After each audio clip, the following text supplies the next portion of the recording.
31 de agosto de 1944. En Francia, poco antes del amanecer, el general de tropas Panzer Heinrich Eberbach dormía en una cama dentro de una casa requisada en las afueras de la ciudad. Se había ganado ese descanso durante las últimas 3 semanas. Había estado dirigiendo una guerra que ya no tenía sentido para él. Eberbach era un héroe alemán. Había liderado la ruptura en Briansk en 1941, avanzando más de 70 millas en 2 días contra el ejército soviético. Había combatido a los británicos. Según cualquier criterio de la profesión militar alemana, era uno de los comandantes de blindados más destacados de la Wehrmacht. 3 semanas antes, le habían ordenado liderar un contraataque que él mismo había dicho a sus superiores que era inútil. Los registros de posguerra conservan su testimonio ante el alto mando alemán. Según él, la única opción sensata era una retirada inmediata hacia la línea del Sena. Aún así, se le ordenó atacar. El ataque fracasó. La mayor parte de su grupo Panzer fue destruida en la bolsa de Falaise. El 21 de agosto, Eberbach recibió el mando de lo que quedaba del séptimo ejército. Casi no quedaba nada que comandar. Durante los 10 días siguientes, intentó hacer lo único que todo oficial alemán de su generación había sido entrenado para hacer bien: retirarse, salvar a los hombres, replegarse detrás de la siguiente línea de río y reorganizarse. Los alemanes habían realizado retiradas así en el frente oriental, desde Moscú, desde Stalingrado, desde Kursk, desgastando a los soviéticos que los perseguían en cada kilómetro. Y entonces, en la mañana del 31 de agosto, algo estaba mal. El cuartel general de Eberbach no tenía contacto con la mayoría de sus unidades subordinadas. Se fue a dormir creyendo que su ejército se retiraba delante de un enemigo que aún estaba en algún lugar al sur y al oeste. Se despertó con soldados británicos en su dormitorio. Eberbach fue, según los registros históricos conservados en el Centro de Historia y Educación del Ejército de Estados Unidos, capturado en su cama. La 11ª División Acorazada Británica había atravesado casi 40 millas de campo en 24 horas. No lo persiguieron, lo sobrepasaron. Lo rodearon durante la noche y llegaron antes que él a Amiens. Él no estaba detrás de sus líneas. Ellos estaban detrás de las suyas. Ese es el momento de que trata este video. No Amiens en sí, sino el patrón que se repitió en toda Francia, en Bélgica y más allá. Comandantes alemanes que daban la orden de retirada y veían cómo esa retirada se convertía en un cerco en cuestión de horas, no días. Horas. Ejércitos enteros despertaban para descubrir que el enemigo que debía estar detrás ya estaba delante. 12 ejércitos alemanes completos quedaron atrapados en la bolsa de Falaise. 25.000 prisioneros en Mons. 317.000 prisioneros en el Ruhr, la mayor rendición alemana individual en Europa Occidental durante la guerra, incluso mayor que Stalingrado. En sus interrogatorios de posguerra, en los estudios operativos que redactaron para la División Histórica del Ejército de Estados Unidos bajo el general Franz Halder, los generales alemanes volvían una y otra vez a una misma queja. No podían entender cómo los estadounidenses llegaban primero. La geometría no encajaba. La aritmética no encajaba. Un ejército en retirada siempre debería poder moverse más rápido que el que lo persigue, porque el perseguidor tiene que combatir contra las retaguardias. Esa era la regla. Siempre lo había sido. Y entonces los estadounidenses la rompieron. ¿Cómo? La respuesta no es la que imaginas. No es Patton, aunque Patton fue la punta de lanza. No son mejores tanques, porque el Sherman era inferior al Panzer. No es solo el poder aéreo, aunque era indispensable. La respuesta es un sistema. Un sistema que comenzó como una pregunta que casi nadie en 1939 consideraba importante, que se convirtió en doctrina en 1942, que estuvo a punto de fracasar en Kasserine en 1943 y que, en agosto de 1944, produjo algo para lo que la Wehrmacht no tenía palabra ni respuesta. Para entender por qué los generales alemanes se despertaron y descubrieron que la guerra había avanzado sin ellos, tenemos que retroceder 6 años, a un pequeño ejército estadounidense discutiendo sobre camiones y sobre un problema que todos los generales europeos en 1939 creían ya resuelto. Part 1. La carrera. Los alemanes siempre ganaban aquí. Este es un hecho que debería cambiar tu visión del ejército alemán en la Segunda Guerra Mundial. La Wehrmacht no estaba motorizada, ni siquiera cerca. En noviembre de 1943, de las 322 divisiones del ejército alemán y de las SS existentes, solo 52 eran blindadas o motorizadas. Para noviembre de 1944, de 264 divisiones de combate, Solo 42 lo eran. El número de caballos en servicio alemán rondaba el 1.100.000 en cualquier momento. Una división de infantería alemana estándar, a plena capacidad, contaba con unos 5.300 caballos, 1.100 vehículos de tracción animal y solo 950 vehículos motorizados. Para 1944, ese número de caballos había aumentado en lugar de disminuir. Algunas divisiones tenían hasta 6.300 caballos en sus listas. Cuando lees sobre la Blitzkrieg alemana en Polonia en 1939, el avance relámpago en Francia en 1940, las penetraciones profundas en Rusia en 1941, en realidad estás leyendo sobre una delgada punta de unidades blindadas y motorizadas que lideraban un vasto cuerpo de infantería a pie, cuyos suministros eran transportados por caballos. La Blitzkrieg era la puna. El ejército detrás de esa punta caminaba. Ahora conecta ese hecho con la cuestión de las retiradas. Ejércitos a pie, ejércitos de tracción animal, incluso un ejército mayoritariamente a pie con una pequeña vanguardia motorizada, todos comparten una característica que definió la guerra durante siglos. Podían separarse del enemigo más rápido de lo que un ejército perseguidor podía envolverlos. Para atrapar a un ejército, tienes que rodearlo marchando por carreteras que no sean más cortas que las que él está utilizando, con tropas agotadas por el combate y sin ninguna ventaja técnica significativa en velocidad. A lo largo de la historia, por eso los ejércitos en retirada casi siempre logran escapar. El ejército alemán en el frente oriental se retiró miles de kilómetros entre 1943 y 1945. Y aunque sufrió pérdidas catastróficas, los soviéticos casi nunca lograron cercos rápidos. La Operación Bagration, en junio de 1944, fue la gran excepción, y requirió semanas de preparación a lo largo de cientos de kilómetros de frente. Los ejércitos en retirada escapan. Esa es la regla. El perseguidor tiene que abrirse paso a través de pantallas defensivas y retaguardias. El perseguido se repliega a lo largo de sus propias líneas de suministro, hacia sus depósitos y hacia formaciones frescas y posiciones preparadas. Así fue entrenado el Wehrmacht. Así fue entrenado todo oficial alemán de alto rango. En 1939, Estados Unidos no tenía un ejército digno de mención. El ejército estadounidense de ese año ocupaba, según algunas estimaciones, el puesto 19 en el mundo, por detrás de Rumanía. Su caballería, en diciembre de 1939, consistía en 2 regimientos mecanizados y 12 regimientos a caballo. Su fuerza de tanques era casi anecdótica. Su presupuesto había sido devastado por la Gran Depresión. No había nada en ese ejército que indicara que, 6 años después, sería la primera fuerza de la historia en combatir como un ejército completamente motorizado. Pero algunas personas poco conocidas estaban pensando en un problema que en realidad eran 2. Primero, ¿cómo mantener a un ejército moviéndose tan rápido como pueden avanzar sus camiones? No solo la vanguardia, sino todos, incluyendo cocinas, artillería y servicios médicos. Segundo, ¿cómo dirigir toda esa masa en movimiento con suficiente rapidez como para ajustarse en minutos y no en horas? El primer problema era industrial. Estados Unidos podía producir camiones en masa. El GMC 6X6, el famoso Deus Ex Machina, salía de las líneas de montaje de Detroit por cientos de miles. Estados Unidos podía poner a cada división sobre ruedas. Para 1944, era el único país del mundo que lo había logrado. Los soviéticos dependían de camiones de préstamo y arriendo, más de 400.000 enviados por los estadounidenses, para mantener en movimiento al Ejército Rojo. Alemania nunca se acercó a ese nivel. El segundo problema era la comunicación. El ejército estadounidense tomó la decisión de colocar radios en todas partes. No solo en los tanques de mando, en todos los tanques. No solo en los cuarteles generales del regimiento, en cada batallón, cada batería de artillería, cada observador avanzado, cada cazabombardero. Compáralo con lo que habían construido los alemanes. La doctrina alemana asignaba radios a los vehículos de mando. Un pelotón de tanques alemán típicos solo tenía radio en el tanque del comandante. Los demás se comunicaban con banderas o siguiendo visualmente al líder. La artillería alemana utilizaba posiciones previamente calculadas y teléfonos por cable. Funcionaba de forma excelente cuando el frente permanecía más o menos fijo. Funcionaba mucho peor cuando el frente se movía rápidamente.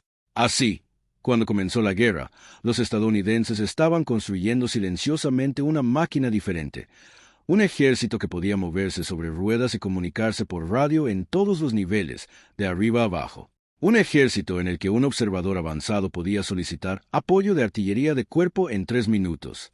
Donde un comandante de batallón de tanques podía cambiar el eje de avance con una sola orden por radio. Donde un piloto de cazabombardero a 4.000 pies de altura podía escuchar la voz de un Sherman en una carretera rural francesa y responder en tiempo real. En Berlín, nadie tomó esto en serio en 1939. Los estadounidenses eran blandos. No tenían ejército. Y cuando lucharan, lo harían como Pershing en 1918. Lente metódicamente, como un reloj parado que acierta 2 veces al día. Luego, en febrero de 1943, los estadounidenses entraron en el paso de Kasserine. Y por un momento, pareció que los alemanes tenían razón.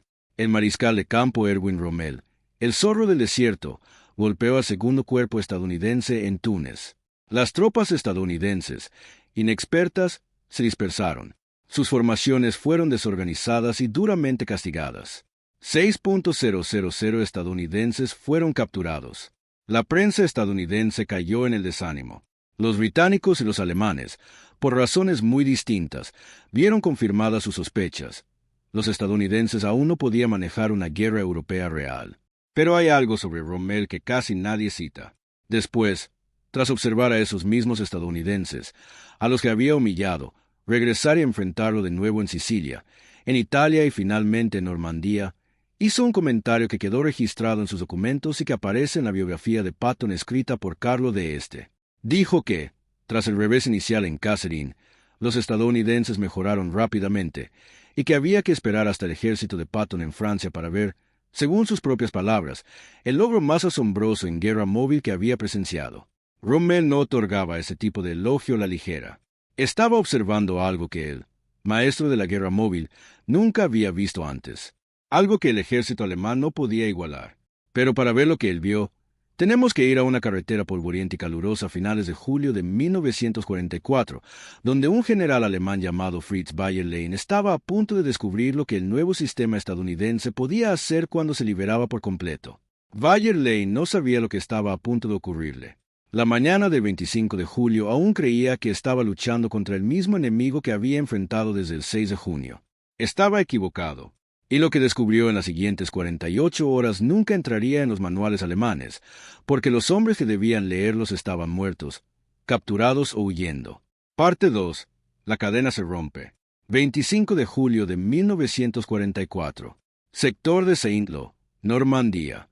El primer ejército estadounidense, bajo el mando del teniente general Omar Bradley, lanza la Operación Cobra. El plan es directo.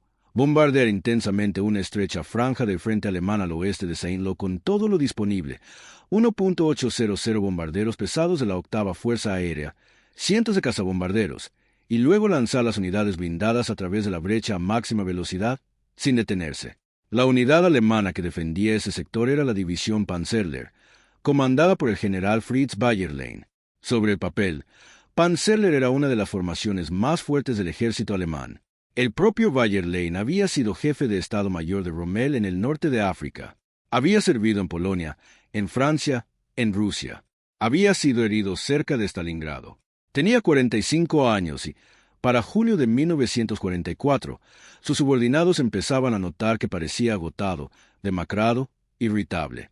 El 26 de julio, un día después del bombardeo, un oficial llegó a su cuartel general avanzado con una orden personal del mariscal de campo Günther von Kluge, comandante en jefe en el oeste. La orden decía, resistir, ni un solo hombre debe abandonar su posición. La respuesta de Bayerlein quedó registrada en su informe posterior a la acción. En el frente, escribió, todos resisten, todos, sus granaderos, sus ingenieros, sus tripulaciones de tanques. Ni un solo hombre abandona su puesto. Estaban, escribió, tumbados en sus trincheras, mudos y silenciosos. Estaban muertos. Solo los muertos estaban ahora sosteniendo la línea. Luego escribió la frase que se convirtió en el epitafio de su división. Después de 49 días de intensos combates, la división Panzerlehr ha sido finalmente aniquilada. El enemigo avanza ahora por todos los sectores. Todas las llamadas de ayuda han quedado sin respuesta porque nadie cree lo grave que es la situación. Ahora lee esa última frase otra vez. Nadie cree lo grave que es la situación. Esa es la primera pista.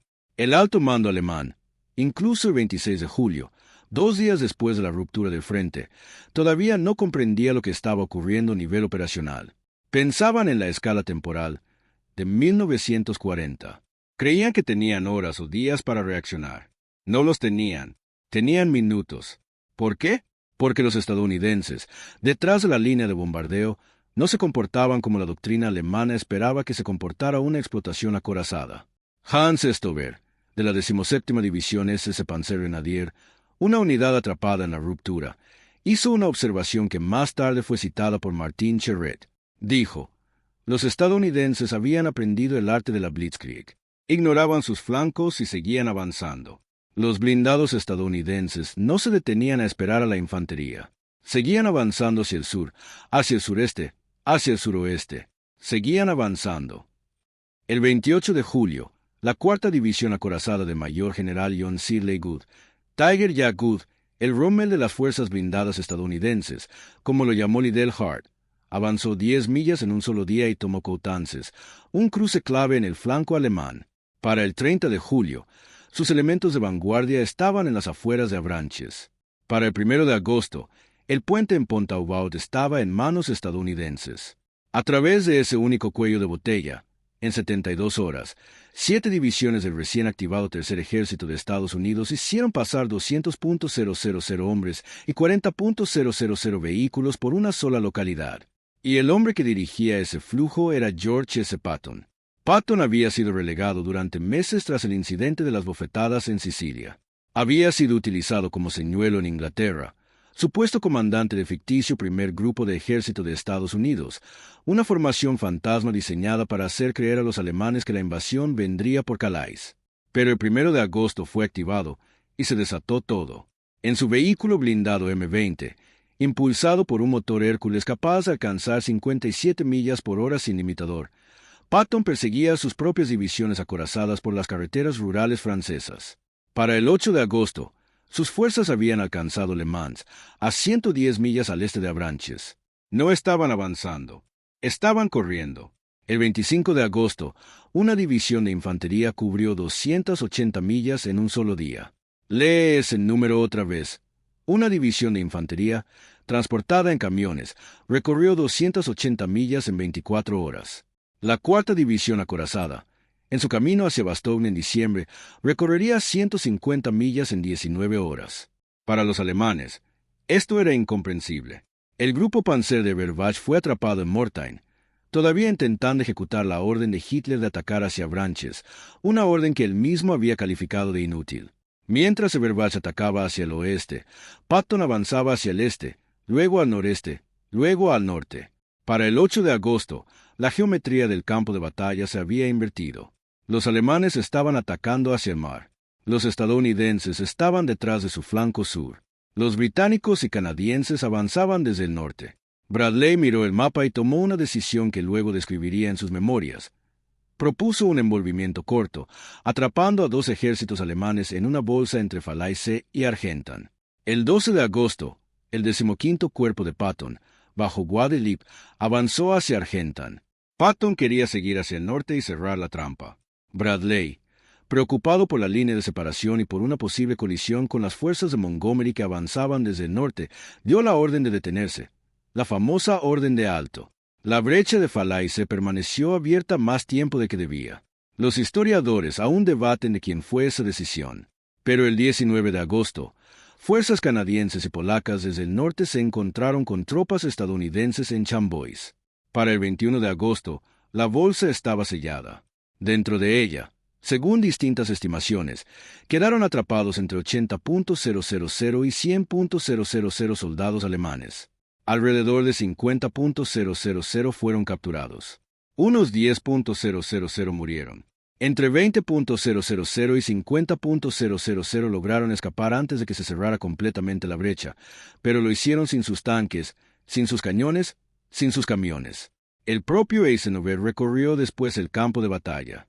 Su descripción, recogida en sus memorias, se convirtió en una de las citas más conocidas de la campaña.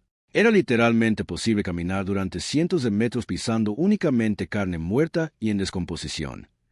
Pero los prisioneros y los cadáveres, por sí solos, no son la respuesta. La respuesta está en el tiempo. 2 ejércitos alemanes quedaron atrapados en menos de 2 semanas desde el momento en que los blindados estadounidenses fueron liberados. 2 ejércitos que, según todas las reglas de la guerra de persecución, deberían haber podido retirarse detrás de escena. 2 ejércitos cuyos comandantes, Eberbach, Auser, von Kluge, habían pasado décadas aprendiendo a retirarse. ¿Por qué no lo hicieron? ¿Por qué no pudieron? Los proyectiles en la bolsa de Falaise provenían de cañones estadounidenses y de los Typhoon británicos. Pero la trampa en sí, la puerta cerrada, estaba hecha de algo más. Algo que los alemanes aún no habían identificado. Algo que solo se haría evidente cuando el mismo patrón se repitiera en la siguiente línea de río, y en la siguiente, y luego en el interior de Alemania. Los hombres que cerraron la trampa en Falaise no luchaban por los titulares.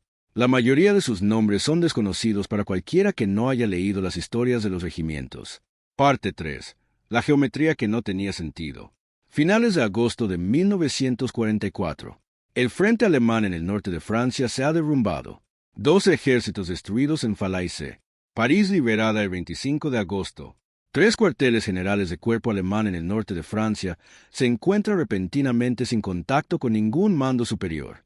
Imagina lo que estos hombres estaban intentando hacer. Los restos del 58º Cuerpo Panzer, el segundo cuerpo SC y el 74º Cuerpo, juntos apenas podían reunir fragmentos de unas 20 divisiones, en su mayoría personal de Estado Mayor y rezagados.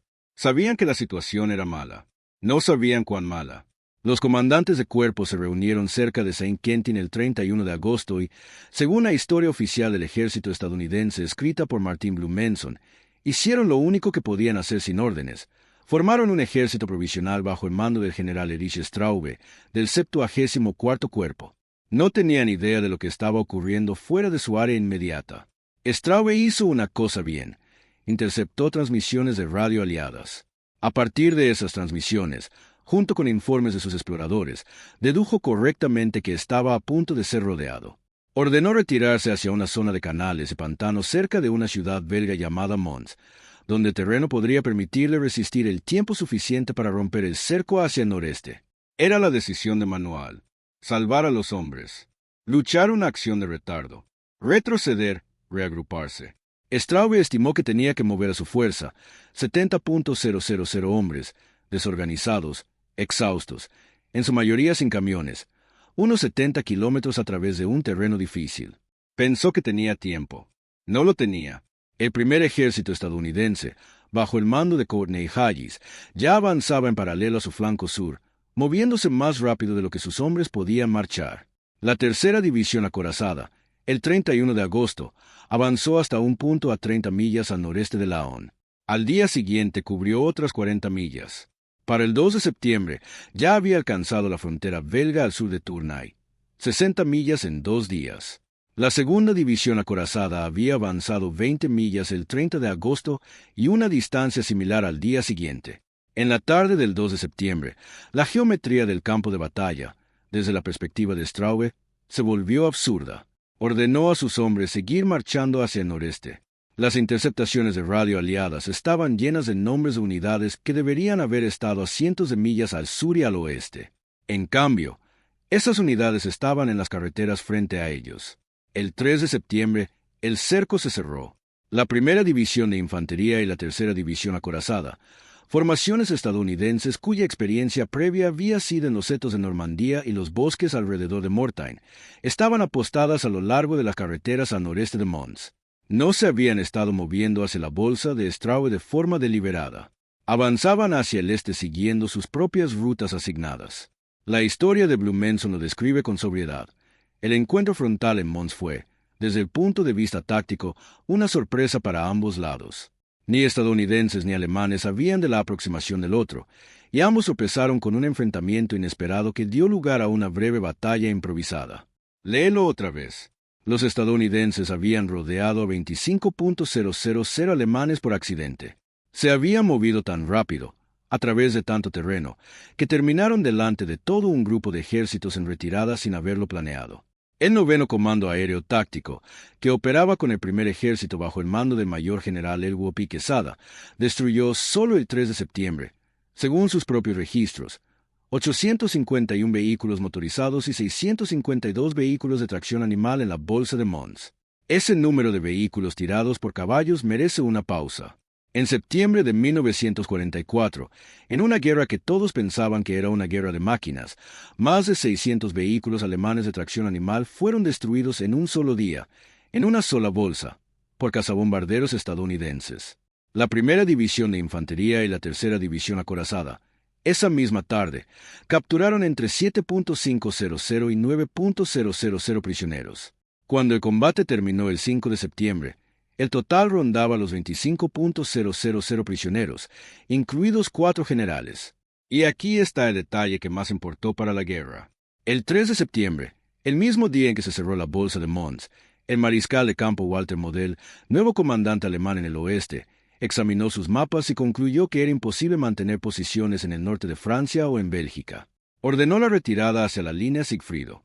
Para entonces, en palabras de Blumenson, muchas unidades alemanas ya no ofrecían resistencia cuando se encontraban con fuerzas aliadas. El número de capturados en Mons fue el segundo más alto de cualquier enfrentamiento en la campaña occidental de 1944. El más alto fue Falaise. Pero los prisioneros y los restos no son lo que debes recordar. Lo que debes recordar es la geometría. 2 bolsas en 3 semanas, separadas por cientos de millas, ambas producidas por el mismo efecto, fuerzas estadounidenses apareciendo donde las fuerzas alemanas en retirada creían que era imposible que estuvieran todavía. Eberbach ya había sido capturado para entonces, en Amiens, el 31 de agosto, 2 días antes de que se cerrara la Bolsa de Mons, por fuerzas británicas que habían recorrido 40 millas en 24 horas para estar allí. Hayes, comandante del primer ejército estadounidense, dijo a su Estado Mayor el 6 de septiembre que la guerra terminaría en 10 días y el tiempo se mantenía favorable. Se equivocó en el plazo, pero no en el veredicto implícito. El frente alemán en el oeste, organizado como una línea continua, había dejado de existir. Mons abrió una brecha de 47 millas por la que los aliados se lanzaron. ¿Cómo lograron los estadounidenses llegar primero? La motorización es parte de la respuesta. Las radios son parte de la respuesta. Pero hay algo más. Algo que surgió la primera semana de agosto, en las carreteras rurales francesas, y que se convertiría en el tercer pilar del sistema. Algo que los alemanes, pioneros del apoyo aéreo cercano al inicio de la guerra, ya no podían igualar. Una forma de combatir en la que los hombres en el tanque Sherman de cabeza tenían, sobrevolando 4.000 pies, a un piloto de P-47 con el que podían hablar en tiempo real. Una forma de combatir que tomó el cuello de botella operativo, reconocimiento, identificación de objetivos, tiempo de respuesta, y lo redujo a segundos. Y el hombre que lo construyó había hecho, 12 meses antes, un acuerdo con Omar Bradley del que casi nadie fuera de las fuerzas aéreas del ejército oiría hablar. Parte 4. El piloto en el tanque de vanguardia. El mayor general Elhuo P. Quesada tenía 39 años en 1944. Era un oficial de aviación que había crecido en los primeros años del Cuerpo Aéreo del Ejército y creía algo que muchos de sus colegas de bombarderos estratégicos no compartían, que el apoyo aéreo cercano era una asociación, no un favor. Creía en trabajar directamente con el comandante en tierra, compartir mapas, dormir en el mismo campamento, conocer los nombres de los hombres en los tanques de vanguardia. En los meses previos a la Operación Cobra, Quesada llegó a la conclusión de que Bradley dudaba en concentrar sus fuerzas acorazadas debido a la fortaleza de la línea defensiva alemana. Según la historia oficial de las Fuerzas Aéreas del Ejército sobre Normandía, Quesada le propuso un acuerdo a Bradley. Si Bradley concentraba sus blindados, Quesada proporcionaría un aviador y una radio aérea para el tanque de vanguardia, de modo que ese tanque pudiera comunicarse directamente con los cazabombarderos. Quesada mantendría aeronaves orbitando sobre ellos desde el amanecer hasta el anochecer. Bradley aceptó de inmediato. Un par de tanques M4 Sherman fueron llevados al cuartel del 9º Comando Aéreo Táctico. La modificación fue sencilla. Retirar un equipo de radio, instalar un sistema VHF compatible con las frecuencias de los P-47 y colocar a un piloto real de la Fuerza Aérea manejando la radio dentro del tanque. La modificación se convirtió en estándar para el primer ejército y luego para todo el 12º grupo de ejércitos. El resultado fue un concepto táctico que los estadounidenses llamaron cobertura de columna acorazada. Desde finales de julio de 1944 en adelante, cada división acorazada estadounidense que avanzaba en Francia tenía, en promedio, entre 4 y 8 P-47 Thunderbolt orbitando a baja altura sobre su columna principal. Esos vuelos no regresaban a la base hasta ser relevados. La patrulla continua estaba, en palabras de los informes posteriores, en el aire desde el amanecer hasta el anochecer.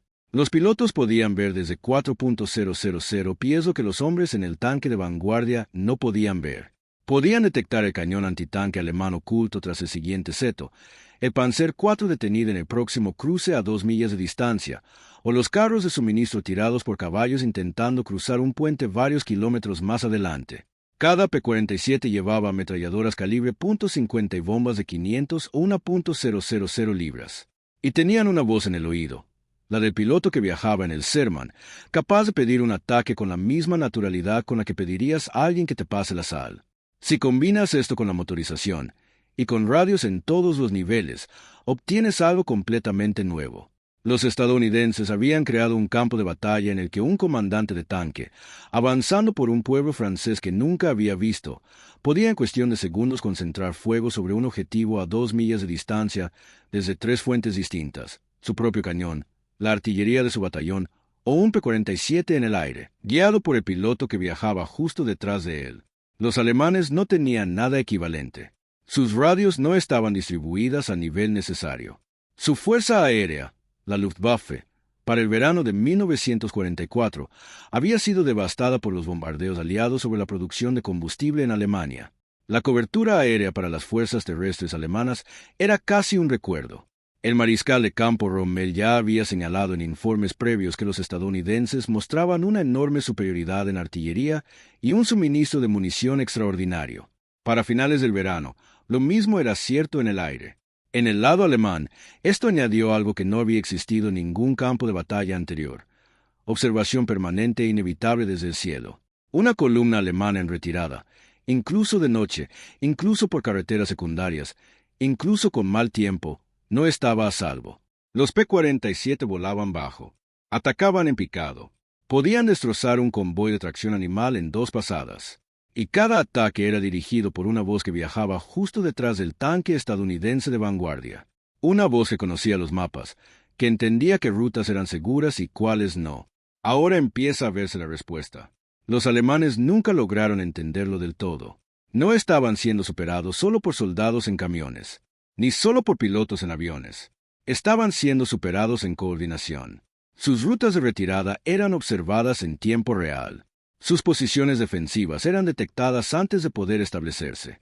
Sus intentos de mover unidades por carreteras secundarias en la oscuridad eran seguidos. Cuando Straube intentó romper el cerco de Mons el 3 de septiembre, la aviación táctica estadounidense destruía sus columnas a un ritmo de más de 800 vehículos al día. Y no era solo la velocidad, era la velocidad combinada con los ojos.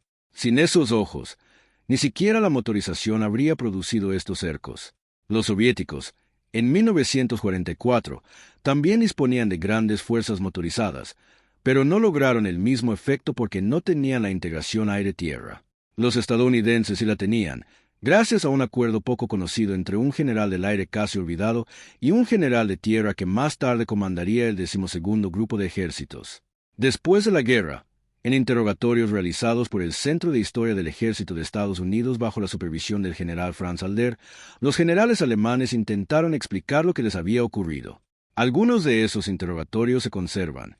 Eberbach describe el contraataque fallido de Mortain, el cerco de Falaise, pero nunca llega a nombrar el sistema que lo derrotó. Describe los síntomas. No puede describir la causa. La causa fue una máquina integrada que él nunca construyó y que ya no podía igualar. Hasso von Manteuffel, capturado al final de la guerra, llegó a dar conferencias en la Academia Militar de West Point en 1968. En sus escritos de posguerra, reflexionaba con cierta nostalgia sobre la doctrina alemana previa a la guerra, la Auftragstaktik, que daba iniciativa a los mandos subordinados. Los estadounidenses, según él y otros oficiales, habían adoptado esa idea, la habían integrado con radios en todos los niveles, le habían añadido poder aéreo, la habían montado sobre ruedas, y la habían convertido en algo a lo que la Wehrmacht no podía responder. Pero aún queda un último capítulo, el mayor cerco de todos.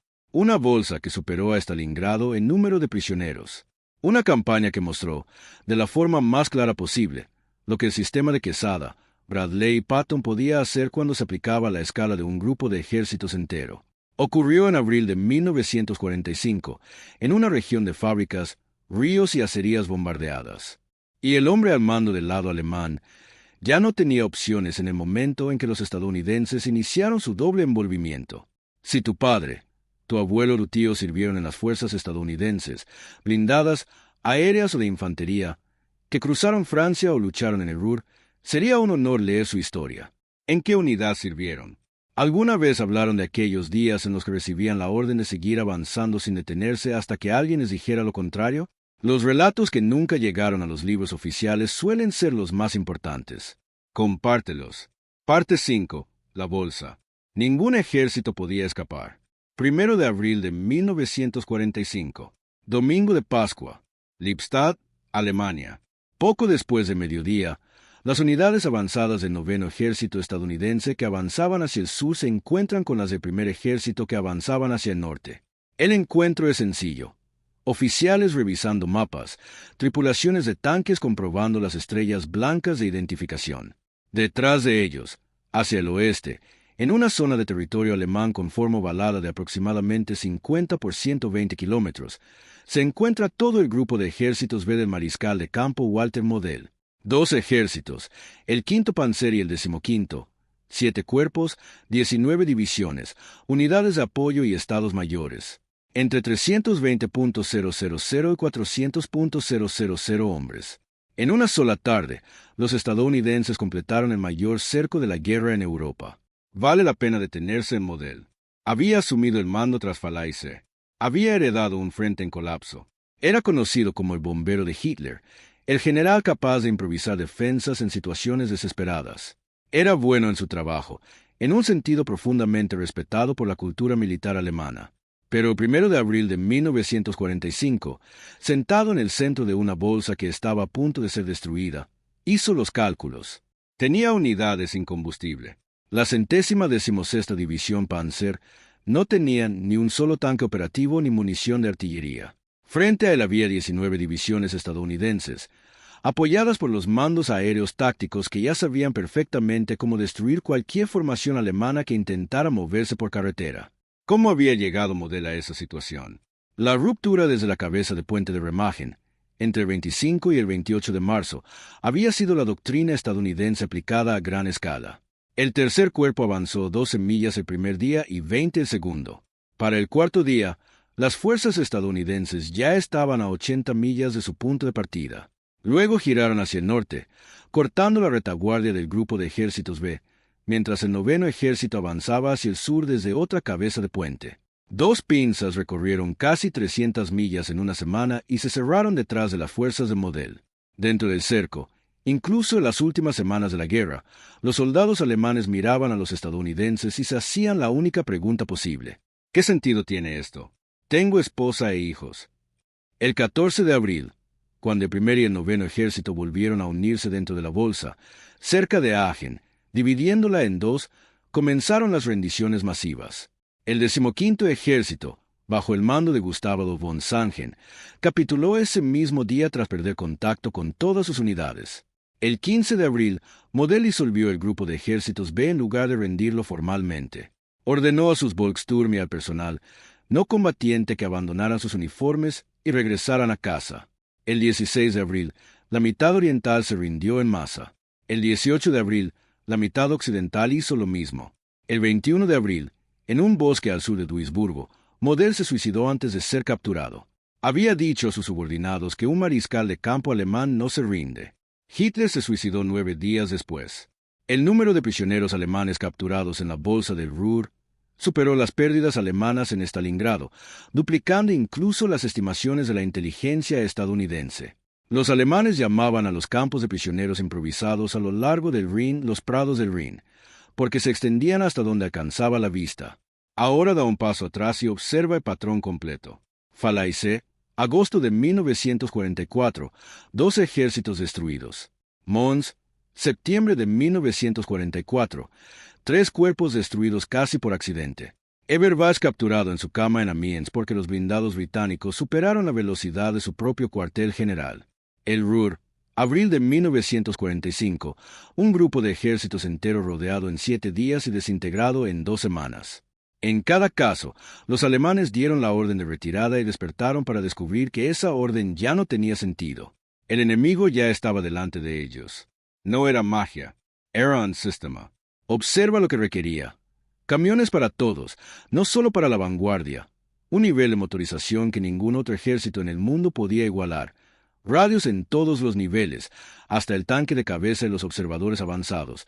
Comandantes dispuestos a seguir avanzando sin preocuparse por sus flancos, respaldados por una doctrina que lo permitía.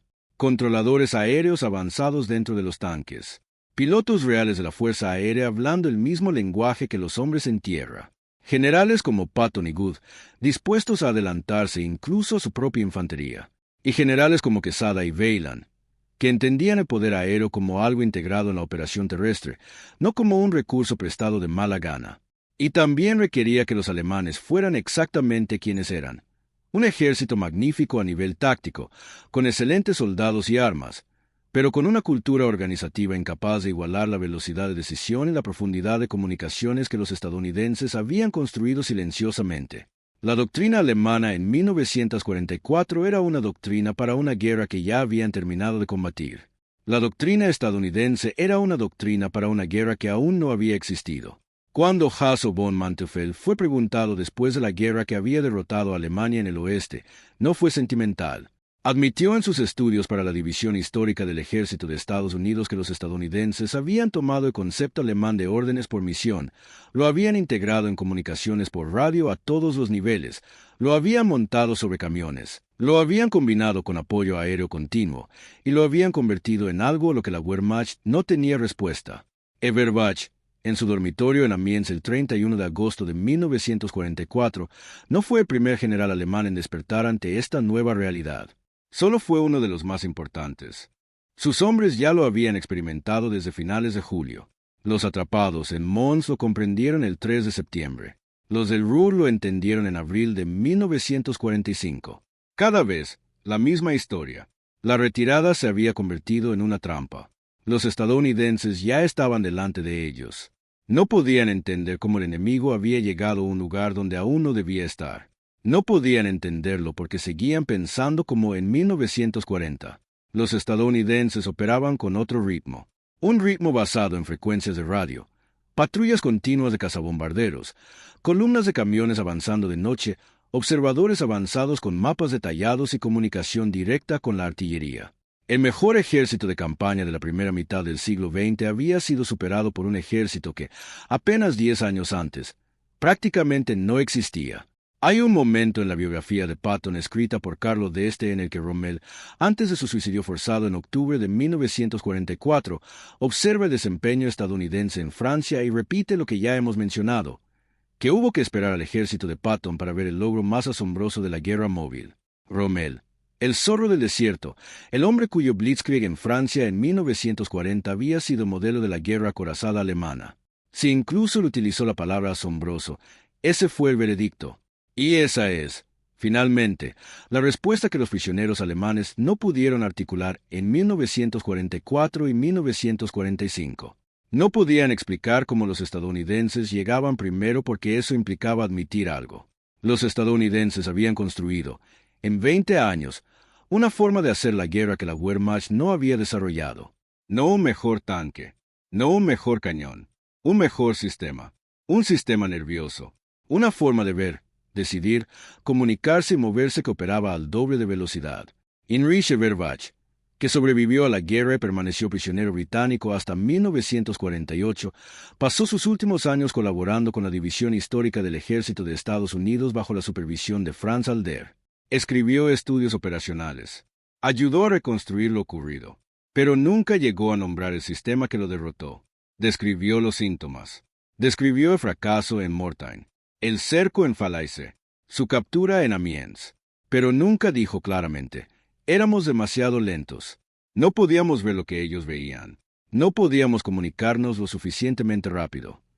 Sin embargo, lo dejó ver, La historia de su carrera después de agosto de 1944 es, en realidad, la historia de ese silencio. Si este análisis te ha dado algo en que pensar, apoya el contenido. Ayuda a que estas historias lleguen a quienes valoran comprender la historia correctamente, no solo como aparece en los libros. Porque los hombres que construyeron este sistema, Quesada, Weyland, Good, Bradley, los conductores del Red Bull Express, los observadores avanzados, los pilotos que viajaban en tanques y los tripulantes de tanques que hablaban con los pilotos en el aire, merecen ser comprendidos, no solo recordados. La guerra es matemática, pero los hombres que la combatieron no eran números. Tenían nombres, y merecen ser recordados.